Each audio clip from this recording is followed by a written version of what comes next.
Hello everyone, क्यों ना पढ़ाई करी जाए 3D मॉडल्स के हिसाब से और इजीली समझने की कोशिश करी जाए कि हर वो ऑर्गन कैसे दिखता है, कैसे काम करता है। तो आज इसी बात को लेकर के चालू कर रहे हैं और हर वो मॉडल्स आपको दिखाएंगे कि कैसे वो मॉडल्स काम करते हैं। आज का आपका टॉपिक रहने वाला है आई। आंखों के बारे में आपने बहुत सारी जगह पे सुना होगा, बट हमें एक प्रैक्टिकल वे में अगर पढ़ा जाए तो वो 3D मॉडल से बेहतर नहीं हो सकता कि हाँ यार इस तरीके से आंखों को देखो। हमें अगर मसल्स पढ़नी है तो वो मसल्स भी आपको यहां ऐसे पढ़ सकते हैं कि कौन सी मसल्स कहां कनेक्टेड है, एक आंख को कैसे पीछे से कितनी मसल्स ने पढ़ा है। हम सुनते हैं ना एक्सट्रिंसिक मसल्स, इंट्रिंसिक मसल्स, वो सारी मसल्स कैसे जुड़ती है, कहां जुड़ती है, वो सारी बातें अपन पढ़ करके चलेंगे। चलिए मेरे प्यारे साथियों, आज कुछ बेसिक बेसिक बात करते हैं। सबसे पहली बात मैं आप सभी को समझाना चाहूंगा कि बेटा हमारी जो आंखें होती हैं वो आंखें जो है आई, ये आई जो होती है एक तरह का हमारा सेंस ऑर्गन है, सेंस ऑर्गन।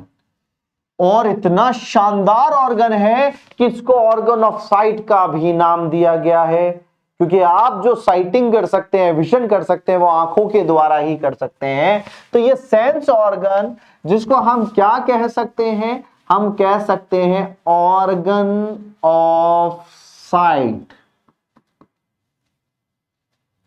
क्या कहते हैं बेटा? ऑर्गन ऑफ साइट कहते हैं कि ये देखने में मददगार रहेगी, आपके विजन में मददगार रहेगी। तो हमारे जो सेंस ऑर्गन है, टॉपिक जब पढ़ते हैं ना सेंस ऑर्गन,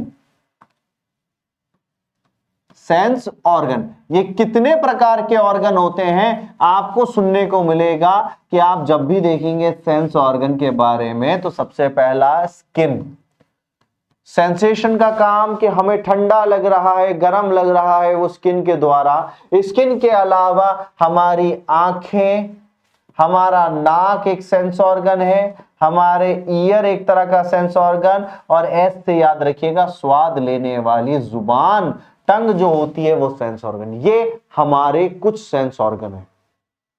इन्हीं सेंस ऑर्गन में मैं चाहता हूं कि आपको आज वो सारे आंखों के बारे में पता लगे कि हमारी जो आंखें होती हैं इन आंखों का क्या स्ट्रक्चर रहता है। देखिए बेटा, ये हमारी जो आंखें हैं ना, अगर मैं इस आई बॉल को काटता हूं, पूरी आई बॉल को निकाला और काटा, तो आप जब देखोगे अंदर कुछ ऐसा चेंबर होता है और पीछे की तरफ ये नर्व का एक गुच्छा सा होता है। तो देखिएगा ये हमारी आंखें हैं और हमारी आंखों का क्या है मामला भाई? हमारी आंखों का ये मामला है कि आगे और पीछे की तरफ कुछ इस प्रकार से, ऊपर से तो कुछ मसल्स जो होती है, ये मसल्स है सारी, ये मसल्स कवर करती है, बट मेन काम आपका जो रहता है वो अंदर का काम है इसका। किसका काम है? इसका काम है। तो इसीलिए मैं आपको समझाता हूं पहले एक एक लेयर्स जो होती है, हमारी आंखों की लेयर्स कौन कौन सी होती है। देखिए लेयर्स की बात की जाए तो हमारी आंखों की 3 लेयर, हर ऑर्गन की 3 लेयर होती है। दिल, आपका दिल भी 3D मॉडल से पढ़ाया जाएगा। दिल हुआ, हमारी आंखें हुई, हमारे फेफड़े हुए, यूट्रस हुआ, किडनी हुई, सब पे मेजर 3 लेयर्स होती है। आंखों की 3 लेयर्स जो कहलाएगी वो सबसे पहले आती है ट्यूनिका फाइब्रोसा, ट्यूनिका फाइब्रोसा। दूसरी आती है ट्यूनिका वेस्क्यूलोसा और तीसरी आती है ट्यूनिका नर्वोसा। देखिए ये 3 लेयर है, ट्यूनिका फाइब्रोसा, वेस्क्यूलोसा एंड नर्वोसा। आप जब आप इसको खोल करके देखेंगे ना, हम अपनी आंखों को देखते हैं तो हमें ये बात समझ में आती है कि आपकी आंखों के अंदर सबसे ज्यादा इंपॉर्टेंट अलग अलग पार्ट है। एक ऐसा पार्ट सबसे इंपॉर्टेंट है जो पूरा का पूरा फाइबर से बना हुआ है, ये आई बॉल है। इस ऊपर के पार्ट के ऊपर अगर मैं हाथ फेरूं तो मेरा हाथ जो पड़ेगा वो ट्यूनिका फाइब्रोसा पे पड़ता है। बेटा याद रखिएगा, फाइब्रोसा वाली लेयर वो लेयर है जहां पर आपकी ये सारी मसल्स अटैच्ड है। क्या है? सारी मसल्स अटैच्ड है कि हाँ हमारी आई बॉल के ऊपर की कवरिंग, जैसे एक नारियल लिया और वो नारियल के ऊपर की जो कवरिंग होती है हार्ड फाइबर की बनी, सेम सेम इस आंखों के ऊपर, ये आई बॉल के ऊपर जो परत चढ़ी हुई है उस परत को ट्यूनिका फाइब्रोसा कहा जाता है। ये ट्यूनिका फाइब्रोसा का काम क्या होता है? फाइबर की एक प्रॉपर्टी होती है कि वो खिंचता है ना तो एक हद तक खिंच सकता है, उसके ज्यादा वो एक्सपेंड नहीं होगा। हमारी आंखों में पानी भरा हुआ है, हम मानिए पानी बढ़ता चला गया बढ़ता चला गया, ग्लूकोमा जैसी कंडीशन। पानी अगर बढ़ता चला जाएगा तो ये आईबॉल बलून की तरह फूट जाएगी, बट ऐसा नहीं होता। हमारी आंखें चारों तरफ से आप देखेंगे तो ये बिल्कुल क्या है? पैक है। अब इसमें एक और पॉइंट आपको समझने को मिलता है कि हमारी आंखों का जो डायामीटर, लंबाई चौड़ाई जो होती है वो 2.5 सेंटीमीटर की होती है। लंबाई चौड़ाई आप जब देखेंगे वो कितने सेंटीमीटर की होगी? 2.5 सेंटीमीटर की होगी। तो यहां मैं आपको एक और पॉइंट लिखवा सकता हूं कि diameter of eye ball is 2.5 centimetre. हमारी आई बॉल का डायमीटर 2.5 सेंटीमीटर होता है। किसी की आई बॉल 2.5 से ज्यादा हो गई, किसी की कम हो गई, तो याद रखिएगा दिखने में दूरी का चश्मा, करीब का चश्मा वो लग जाएगा। तो हमें ये बात क्लियर हो कि हमारी आंखों का डायामीटर 2.5 सेंटीमीटर, मतलब ये मेरी आंखें हैं तो ये 2.5 सेंटीमीटर का डिस्टेंस कवर करती है। ऐसे ले लो ऐसे ले लो 2.5 सेंटीमीटर। और दूसरी बात, आपको आपकी आंखें जो देखने को मिलती है वो स्फेरिकल शेप में होती है। तो यहां the shape of eye ball is spherical shape. क्या मतलब है स्फेरिकल शेप का बच्चा? यहां स्फेरिकल शेप का मतलब होता है कहीं से भी देख लो। कैसे देख लो भाई? कहीं से भी हम देख लें तो हमें आंखें जो है बिल्कुल गोल देखने को मिलेगी। गोल का मतलब क्या है भाई? अगर मैं आंखों को देखूं तो मेरी आंखें, अगर मैं देखता हूं अच्छा इधर से गोल है, चलो तो मैं साइड से देखता हूं। ये तो ऐसे भी गोल है, चलो तो मैं पीछे से देखता हूं। अरे ये तो ऐसे भी गोल है। गोल का मतलब है एक बॉल, बॉल जो होती है वो स्फेरिकल शेप है। वहीं में अगर एक चूड़ी जो होती है, कंगन, उस कंगन को देखूं तो एक तरफ से तो गोल है, दूसरी तरफ से फ्लैट है, वो सर्क्यूलर है। यहां तीनों तरफ से जो गोल होता है उसको स्फेरिकल कहा जाता है। तो हमारी आंखें जो है वो 2.5 सेंटीमीटर का डायामीटर और बेहतर तरीके से क्या रहती है? गोल रहती है, सर्क्यूलर। ठीक है? कितना इजीली समझ में आ रहा है ना कि यहां पर हमारी रोशनी जो जाती है आंखों के अंदर वो इस छेद से जाती है, जिसको कहा भी जाता है, एग्जाम्स में पूछा जाता है कि ऐसा वो पॉइंट क्या है जो लाइट को कंट्रोल्ड करता है। आप कह सकते हैं ये जो छेद है इसको प्यूपिल कहते हैं। ये पूरा पार्ट, काला काला पार्ट, इसको कहा जाएगा आइरिस कहा जाएगा। तो इस प्यूपल में क्या होगा भाई? आप जब इस प्यूपल को देखोगे इसमें से लाइट जाती है तो कुदरत देखिएगा कैसे लाइट अंदर जाती है और पूरा का पूरा लाइट इस तरीके से जाती है। चलिए, तो मैं ये बता रहा था कि आपकी सबसे पहली जो लेयर, जो मसल्स अटैच्ड है, वो सारी लेयर को कहते हैं ट्यूनिका फाइब्रोसा कहा जाता है। तो ट्यूनिका फाइब्रोसा कौन सी लेयर है बेटा? ट्यूनिका फाइब्रोसा वो लेयर है जिसमें फाइबर की बनी रहती है। किसकी बनी रहती है? फाइबर की।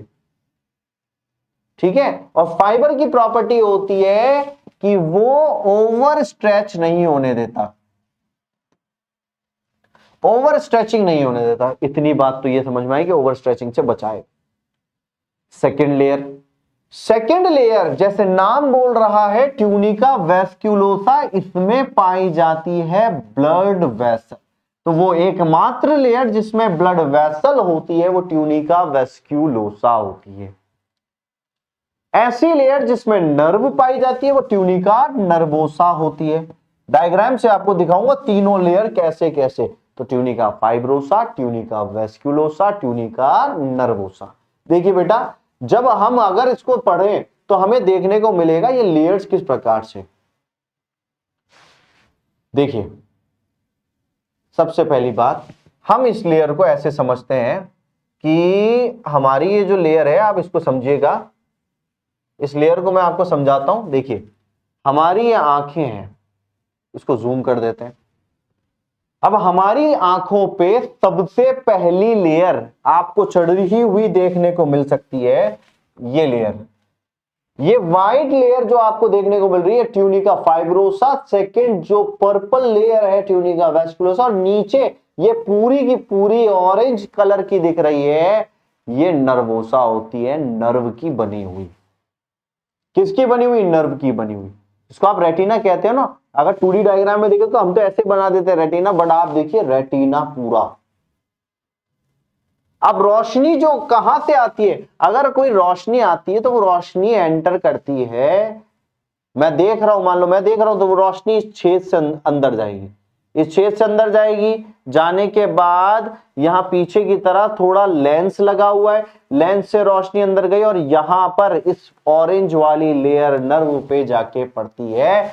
फिर सिग्नल इस नर्व के द्वारा बोला जाता है, कौन सी नर्व है? ऑप्टिक नर्व के द्वारा दिमाग में जाता है। किसके द्वारा जाता है बेटा? ऑप्टिक नर्व के द्वारा जाता है।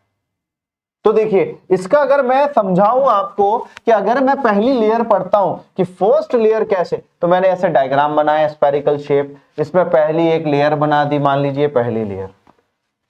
तो पहली लेयर का नाम ट्यूनिका फाइब्रोसा। इस ट्यूनिका फाइब्रोसा के दो पार्ट होते हैं कि पीछे से अगर हम बढ़े तो इस पीछे के पार्ट को जो मिल्की वाइट दूधिया कलर का होता है, ठीक है, उसको कहा जाता है स्क्लेरा कहा जाएगा।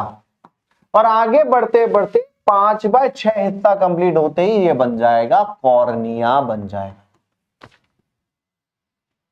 ठीक है, तो पहली बात, ट्यूनिका फाइब्रोसा का पार्ट स्क्लेरा पीछे वाला, आगे वाला कॉर्निया। कॉर्निया ट्रांसपेरेंट रहता है। कैसा रहता है? ट्रांसपेरेंट।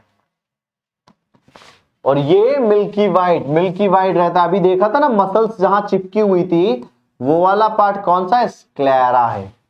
इन दोनों पार्ट के बीच में ये जो छेद है बड़ा बड़ा रोल निभाते हैं। ये छेद क्या निभाते हैं? बड़ा रोल, कि जितना पानी अंदर भरा जाएगा एंटीरियर कैविटी में, वो सारा इस छेद से निकलता है। इसको कहा जाता है कैनाल ऑफ सैचलिम। कैनाल ऑफ सैचलिम, पहली बात। दूसरी बात, अगर सेकंड लेयर चढ़ती है तो सेकंड लेयर आगे जाकर के कुछ इस प्रकार से बन जाएगी, और इस प्रकार से बनने में पहला पोर्शन जो बनता है उसको कोरोइड कहा जाता है, दूसरे को सीलियरी बॉडी कहा जाता है, और ये बनता है आइरिस। दिखाता हूं कैसे बनता है। यहां तक पोर्शन समझ में आया? अब आप समझिएगा ये कैसे बना। देखिए, हमारी आंखें ना, हमारी आंखों में मैंने बताया आपको कि बेटा देखो ये आंखें हैं, इस आंख में ये पीछे का सबसे पहली लेयर ट्यूनिका फाइब्रोसा मैंने आपको बताई कि वो कैसी है? Milky white. देख रहे हो ये ऊपर की कवरिंग कैसी है? मिल्की वाइट दूधिया कलर की। ये मिल्की वाइट जो है इसको स्क्लेरा कहेंगे। पहला पोर्शन स्क्लेरा क्या है? पहला पोर्शन स्क्लेरा होता है। ठीक है, अब समझिए, स्क्लेरा के साथ साथ ये तो स्क्लेरा हो गई। अब देखिए स्क्लेरा के आगे की तरफ आप देखेंगे ट्रांसपेरेंट पोर्शन है, ये पूरा व्हाइट तो क्या है? स्क्लेरा। इसके आगे की तरफ ये जो पन्नी सी चढ़ रही है इसको कहा जाता है कॉर्निया। इस आइरिस, ये जो ब्लैक पार्ट है इसके ऊपर भी एक पॉलिथीन है, उसको ही तो कहा जाएगा कॉर्निया। आप देखिए, दो बात तो समझ में आई। ट्यूनिका फाइब्रोसा के दो पार्ट, पीछे वाला स्क्लेरा, आगे वाला ट्रांसपेरेंट, कॉर्निया कहा जाता है। अब मैं आपको ये समझाता हूं कि हमारी आंखों क्या सेकंड लेयर ऐसे बढ़ी जिसको कोरोइड कहा गया, आगे जाकर के वो मसल्स बन गई, ठीक है। नीचे वाली वो नर्व बन जाती है। क्या बन जाती है? नर्व बन जाती है। तो यहां तक आपको क्लियर हुआ कौन कौन सा किस प्रकार से बनता है। अब गाइस नेक्स्ट बात समझिएगा, तीसरी लेयर यहां पर नर्व बनती है जिसको ट्यूनिका नर्वोसा कहते हैं और दूसरा नाम रेटिना भी कहते हैं। आंखों का पर्दा, नॉर्मल लैंग्वेज में डॉक्टर बोलते हैं आंखों का पर्दा, आंखों का पर्दा रेटिना ही है। इस रेटिना में नर्व सेल है, नर्व है, तो ये जितना नर्व सेल सारे एक नर्व में जाके जुड़ जाते हैं, ऑप्टिक नर्व। किसमें जाके जुड़ते हैं? Optic nerve. सारा सिग्नल ऑप्टिक नर्व के द्वारा ब्रेन तक पहुंचता है। सेम वही चीज आपको कहां देखने को मिल रही है? वही चीज आपको यहां देखने को मिल रही है कि जो भी आप देखोगे वो सारा कहां जा रहा है भाई? वो सारा यहां जा रहा है। कहां? यहां जा रहा है, पीछे की तरफ, नर्व की तरफ। देखिए जितना भी आपका सिग्नल कैच होगा वो एक नर्व लेकर के पीछे की तरफ जाएगी और ये ऊपर चली जाएगी, ब्रेन तक में पहुंच जाएगी और ब्रेन उसको इंटरप्रिटेट करता है कि कैसे क्या क्या पार्ट हो रहा है।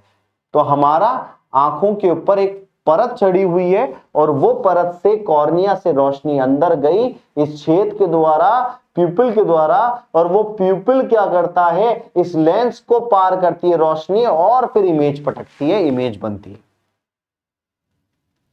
तो हमारी आंखों के अंदर तीन लेयर कैसे? ट्यूनिका फाइब्रोसा, वैस्कुलोसा, नर्वोसा, ये तीन लेयर से मिलके हमारी आंखें बनती है। क्या बनती है? आंखें बनती है। चलिए ऐसे बहुत सारे मॉडल्स आपके सामने आने वाले, हर ऑर्गन को हम 3D से समझाने वाले हैं। तो जल्दी ही मुलाकात करेंगे आपके साथ नए वीडियो में। शुक्रिया आप सभी का।